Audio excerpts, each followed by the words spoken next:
तो एक बार फिर से बहुत बहुत स्वागत है आपका मेरे चैनल कन्वेंशनल साइंस में।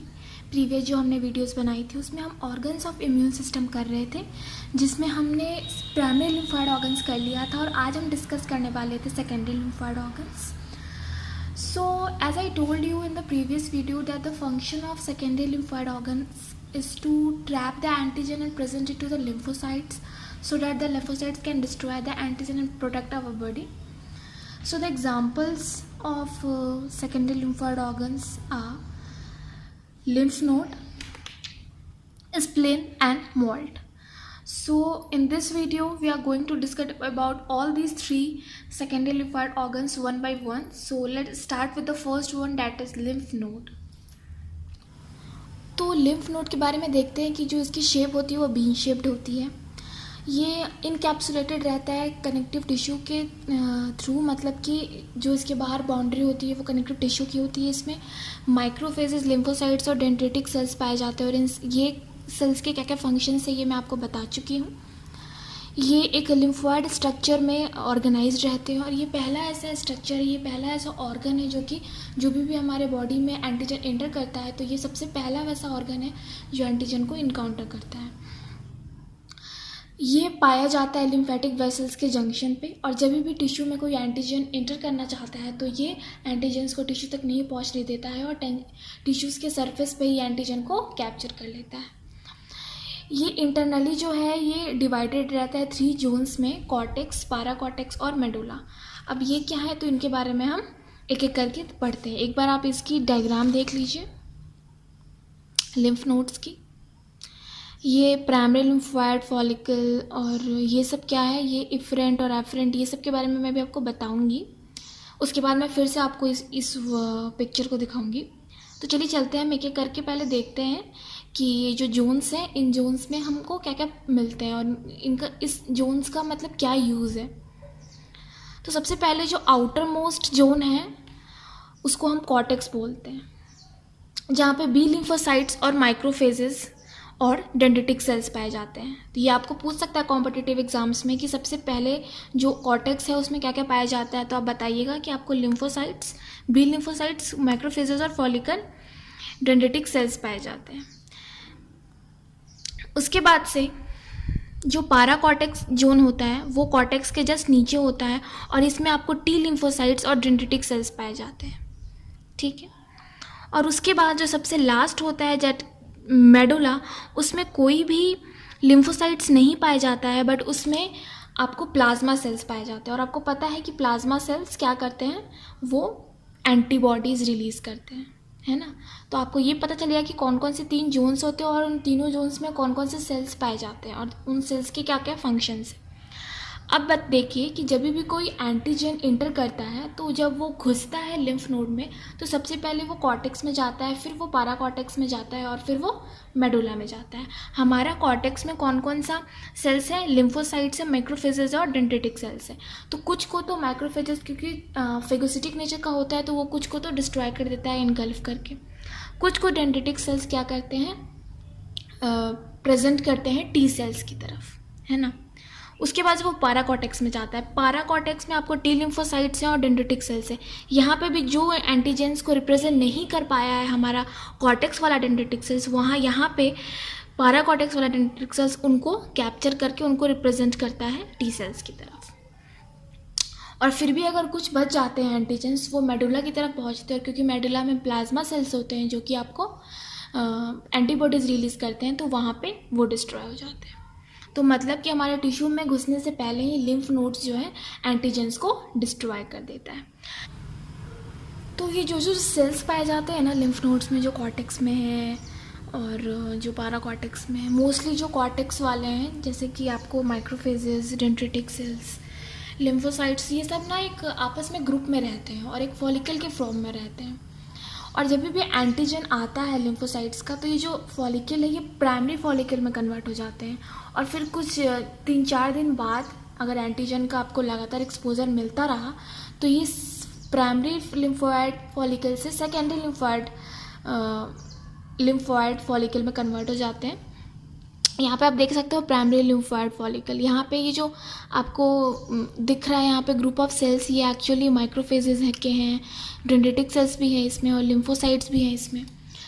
और यहाँ पे जो आपको दिख रहा है वो आप देख रहे हो, ये है आपको सेकेंडरी लिम्फोइड फॉलिकल। इसमें जो बीच का आपको सेंटर है इसको जर्मिनल सेंटर कहते हैं, और जर्मिनल सेंटर में ही बी सेल्स का एक्टिवेशन होता है। बी सेल्स का एक्टिवेशन मतलब जब भी मैंने आपको बताया था कि बी सेल्स जब भी इनकाउंटर होता है उनका एंटीजन से, तो बी सेल्स जो हैं वो डिवाइड हो जाते हैं, एक्टिवेट हो जाते हैं। किसमें प्लाज्मा सेल्स में और मेमोरी बी सेल्स में। ये मैं आपको सेल्स ऑफ इम्यून सिस्टम में पढ़ा चुकी हूँ। तो यहाँ पे भी बिल्कुल वैसा ही होता है। जर्मिनल सेंटर्स में बी सेल का एक्टिवेशन होता है और फिर बी सेल्स, प्लाज्मा सेल्स और मेमोरी सेल्स निकलता है। वो प्लाज्मा सेल्स क्या होता है, जर्मिनल सेंटर से निकल के मेडुला रीजन में चला जाता है और मेडुला रीजन में जाके वो वहीं रहता है, और जब भी कॉर्टेक्स मेडुला रीजन में पहुंचता है तो वो उनको डिस्ट्रॉय कर देता है। कौन कौन से मेन एंटीबॉडीज़ रिलीज़ करता है हमारा प्लाज्मा सेल्स, तो वो आप याद रखिएगा, IgG और IgM। एंटीबॉडीज़ के भी बहुत सारे क्लासेस होते हैं, बहुत सारे टाइप्स होते हैं, उनमें ये दो हैं, IgG और IgM।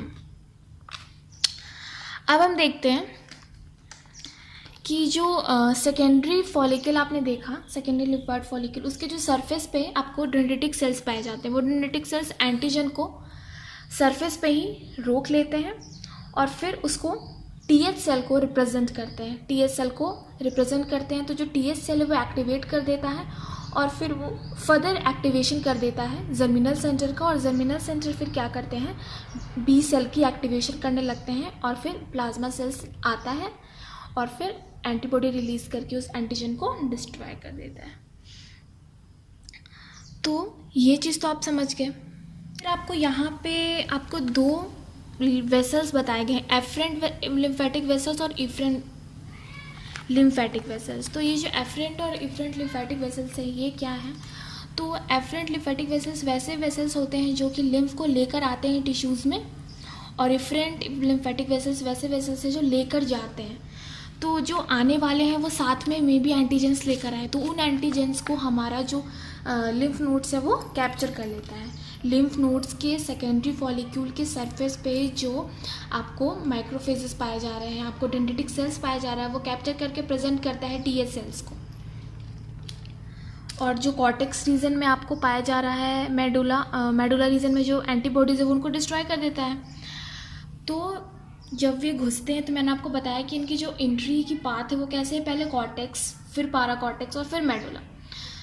तो मेडुला तक तो जाता है ये आपको लिम्फेटिक वेसल्स, फिर उसके बाद से मेडुला से जब ये वापस लौटता है, मतलब ये इफरेंट बन के वापस लौटता है, इफरेंट लिम्फेटिक वेसल्स। तो उस इफरेंट लिम्फेटिक वेसल्स में लार्ज अमाउंट ऑफ एंटीबॉडीज़ आते हैं। कौन से एंटीबॉडीज़, वो एंटीबॉडीज़ जो कि रिलीज़ होते हैं कि जब भी वो देखते हैं कि हाँ एफरेंट लिम्फेटिक वेसल्स के थ्रू एंटीजेंस आ रहा है हमारे अंदर, तो मेडुला में जो प्लाज्मा सेल्स है वो रिलीज़ करने लगते हैं एंटीबॉडीज़, और फिर वो एंटीबॉडीज़, जितना अमाउंट ऑफ एंटीबॉडीज़ रिलीज़ होता है जो कि काफ़ी होता है मानने के लिए, जो एक्स्ट्रा होते हैं वो वेसल्स के थ्रू बाहर निकल जाते हैं। ठीक है, उसके बाद से आप देख रहे हो स्प्लेन, जो हमारा सेकेंड लिम्फोइडिक, जो हमारा सेकेंड लिम्फोइड ऑर्गन्स है, ये ओवल शेप का होता है। आपने लिम्फ नोड्स के बारे में पढ़ा, वो बीन शेप का होता है, लेकिन ये ओवल शेप का होता है। ये जैसे कि हमने देखा था कि ये जो अपना लिम्फ नोड है वो क्या करता था कि लिम्फ में से जो भी एंटीजेंस हैं जो टिश्यू में एंटर कर रहे हैं उनको ये रोक देता था, उनको ये डिस्ट्रॉय करता था, उनको ये कैप्चर करता था। पर स्प्लीन क्या करता है, ये डायरेक्टली ब्लड को ही फिल्टर करता है और ब्लड में से जो आपको ब्लड बॉर्न जो एंटीजेंस है उनको ये ट्रैप करता है, उनको ये ग्रैब करता है। स्प्लीन जो है ये इंटरनली बहुत सारे कंपार्टमेंट में डिवाइडेड रहता है, जो कि आपस में सेपरेटेड रहते हैं थ्रू कनेक्टिव टिश्यू प्रोजेक्शंस, जिसको हम ट्रिबलक्यूले बोलते हैं। इस चीज़ को मैंने आपको थाइमस में भी पढ़ाया था। ऐसी जो प्रोजेक्शंस है ये ट्रिबलक्यूले जो है ये थाइमस में भी पाई जाती है। और जो हर एक कंपार्टमेंट है वो फर्दर डिवाइडेड है रेड पल्प और वाइट पल्प में। अब ये रेड पल्प और वाइट पल्प क्या है इसके बारे में देखते हैं। तो रेड पल्प में आपको sinusoids actually low pressure valves होते हैं, वेसल्स होते हैं। तो रेड पल्प में आपको क्या होता है, माइक्रोफेजेस और आरबीसीज होते हैं। और वाइट पल्प में आपको क्या होता है, वहाँ पे आपको वाइट पल्प जो है वो आर्टरी से घिरा रहता है। आर्टरी से घिर के वो एक फॉर्म कर लेता है कि स्ट्रक्चर, उस स्ट्रक्चर को हम बोलते हैं पाल्स, जिसका फुल फॉर्म है पेरी एट्रियल लिम्फेटिक शीथ। एक शीथ का फॉर्मेशन कर लेता है आर्टरी आपस में मिलकर, और उस स्ट्रक्चर का नाम है, उस शीथ का नाम है पेरी एट्रियल लिम्फेटिक वेसल। और ये इसमें टी लिम्फोसाइट्स होता है। तो इस चीज़ को आप याद करिए कि जो रेड पल्प है उसमें आपको क्या होता है, माइक्रोफेजेस और आरबीसीज जो, और हाँ यहाँ पे एक और चीज़ होती है, यहाँ पे जो डिफेक्टिव आरबीसी होती है रेड पल्प में वो डिस्ट्रॉय की जाती है। जो डिफेक्टिव है, जिनका कोई यूज़ नहीं है, तो उनको यहीं पे डिस्ट्रॉय किया जाता है रेड पल्प में। तो रेड पल्प में क्या क्या हो गया आपको, माइक्रोफेजेस आरबीसीज हो गए, और यहाँ पे डिफेक्टिव आरबीसी डिस्ट्रॉयड और रिमूव्ड होते हैं। और इसी के वजह से स्प्लीन को ग्रेव यार्ड ऑफ आरबीसी भी कहा जाता है। ये बात आपने सुनी होगी बहुत जगह कि इसीलिए जो स्प्लीन है उसको ग्रेव यार्ड ऑफ आरबीसी कहा जाता है, क्योंकि यहाँ पे आरबीसी डिस्ट्रॉय होता है जो कि अनअफेक्टेड है, मतलब जो कि डिफेक्टिव है। अब वाइट पल्प में आपको क्या क्या होते हैं, वहाँ पे आपको वो पूरा आर्टरी से घिरा रहता है, और आर्टरीज मिलके एक शीथ का फॉर्मेशन करते हैं जिसको हम बोलते हैं पेरी आर्ट्रियल लिम्फेटिक शीथ। और इसमें क्या होते हैं, इसमें टी लिम्फोसाइट्स मिलने होते हैं। लेकिन ये पाल्स के बगल में आपको एक और जोन पाया जाता है, उस जोन को हम बोलते हैं मार्जिनल जोन, जहाँ पे आपको बी सेल्स ऑर्गेनाइज रहते हैं लिम्फॉइड फॉलिकल्स में। तो जब भी कोई और ये जो पाल्स है इसमें आपको टी लिम्फोसाइट्स के साथ साथ आपको डेंड्रिटिक सेल्स भी पाए जाते हैं। तो जब भी कोई एंटीजन इंटर करता है तो ये जो डेंड्रिटिक सेल्स हैं वो कैप्चर कर लेते हैं और इनको TH सेल्स तक पहुंचाते हैं। TH सेल्स क्या करता है, ये फर्दर एक्टिवेट कर देता है बी सेल्स को, जो कि मार्जिनल जोन से, जो कि पाल्स के जस्ट एडजेसेंट है, और फिर बी सेल्स एक्टिवेट होके मेमोरी बी सेल्स और प्लाज्मा सेल्स में कन्वर्ट हो जाते हैं और फिर एंटीबॉडीज़ रिलीज़ करने लगते हैं। और यहाँ पे एक और बात है कि जो डायरेक्ट है वो ब्लड डायरेक्ट आपको पाल्स रीजन में नहीं आता है, वो पहले आपको मार्जिनल जोन में जाता है। और मार्जिनल जोन क्योंकि पाल्स के जस्ट बगल में होता है पाल्स के, और पाल्स में आपको डेंड्रिटिक सेल्स होते हैं, तो मार्जिनल जोन में अगर आपको ब्लड आया और उस ब्लड में एंटीजेंस है तो उनको कैप्चर कर लेता है डेंड्रिटिक सेल्स और उसको रिप्रेजेंट करता है TH सेल्स को, जो कि आपको पाल्स रीजन में। और फिर पाल्स रीजन फर्दर एक्टिवेट हो जाता है और फिर वो एक्टिवेट करता है बी सेल्स को, और फिर बी सेल्स एक्टिवेट होकर प्लाज्मा सेल्स बना के एंटीबॉडीज़ बनाते हैं और फिर डिस्ट्रॉय करते हैं एंटीजन को। तो ये चीज़ तो आपको समझ में आ गई होगी। अब है आपको माल्ट, जो सबसे लास्ट है हमारा वो secondary lymphoid organs, mucosal associated lymphoid tissue. तो digestive tract, respiratory, urogenital systems, यहाँ पे जो म्यूकोसल सरफेस होती है वो भी एज ए लिम्फॉइड टिश्यू जैसे काम करती है, वो भी डिफेंस मैकेनिज्म शो करती है। तो ऐसे ग्रुप ऑफ टिश्यूज़ को जो कि mucosal surface of digestive tract, respiratory, urogenital system और भी बहुत जगह पाए जाते हैं, इनको हम कलेक्टिवली बोलते हैं म्यूकोसल एसोसिएटेड लिम्फॉइड टिश्यू, जिसको हम शॉर्ट में माल्ट बोलते हैं। और ये अलग अलग फॉर्म में पाए जाते हैं। ये जहाँ पाएंगे उस तरह का वहाँ पे जो भी यूज़ होगा, इनका जो भी रिक्वायरमेंट होगी उसके हिसाब से ये खुद को मॉडिफाई करते हैं। जैसे कि ये कभी लूजली ऑर्गेनाइज्ड फॉर्म में भी पाए जाते हैं और कभी कभी हाईली ऑर्गेनाइज्ड फॉर्म में पाए जाते हैं, जैसे कि टॉन्सिल्स, एपेंडिक्स, पेयर्स पैचेस। तो ये होता है। और एक चीज़ इनमें और ख़ासियत होती है कि जो इसमें जितने प्लाज्मा सेल्स होते हैं ना वो ज़्यादा अमाउंट में होते हैं as compare to the lymph nodes and spleen. तो ये ऑब्जेक्टिव में बहुत बार पूछा गया है IT जैम में भी कि which of the following contain the largest amount of plasma cells. Options में आपको लिम्फ नोड, स्प्लिन और मॉल्ट और नन ऑफ दीज रहेगा या फिर ऑल ऑफ दीज रहेगा, तो आप माल्ट पे करोगे, ठीक है।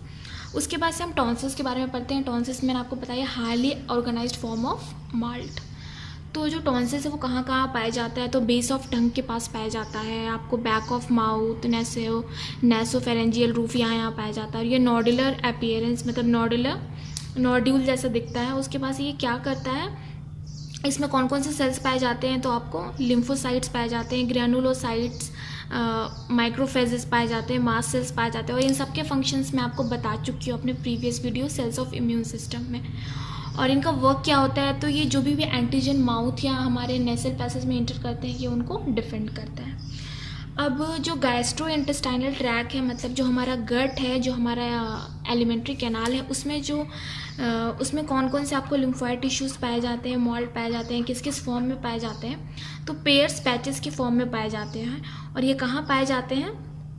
अपेंडिक्स में। अपेंडिक्स में ये ज़्यादातर दिखते हैं पेयर्स पैचेस, और स्मॉल बॉवल में। उसके बाद से सॉलिटरी लिम्फोइड नोड्यूल, जिसको हम शॉर्ट में SLN बोल रहे हैं, ये कोलोन और इलियम में पाए जाते हैं। फिर उसके बाद है मिसेंट्रिक लिम्फ नोड्स, जिसको हम शॉर्ट में MLN कहेंगे, ये भी पाए जाते हैं आपको गट में। उसके बाद से इसके अलावा कुछ इन्फ्लेमेटरी सेल्स होते हैं जो कि म्यूकोसा ऑफ गट में पाए जाते हैं, जिसको हम बोलते हैं lamina propria lymphocytes. And above the basement membrane जो पाए जाते हैं एपिथेलियम के अंदर, उनको हम बोलते हैं इंट्रा एपिथेलियल लिम्फोसाइट्स, जिसको हम शॉर्ट में IL बोलते हैं। और लिम्फोसाइट्स, और इन सब जगह पे जहाँ जहाँ आपको लिम्फोसाइट्स पाए जा रहे हैं, मतलब ये जो भी मतलब आपको मॉल्ट पाए जा रहे हैं, हर एक जगह पे इनका स्पेसिफिक रोल होता है, इनकी स्पेसिफिक फंक्शन होती है, इनकी स्पेसिफिक ऑन्टोजेनी का मतलब होता है इनका अलग अलग लाइफ स्पैन होता है।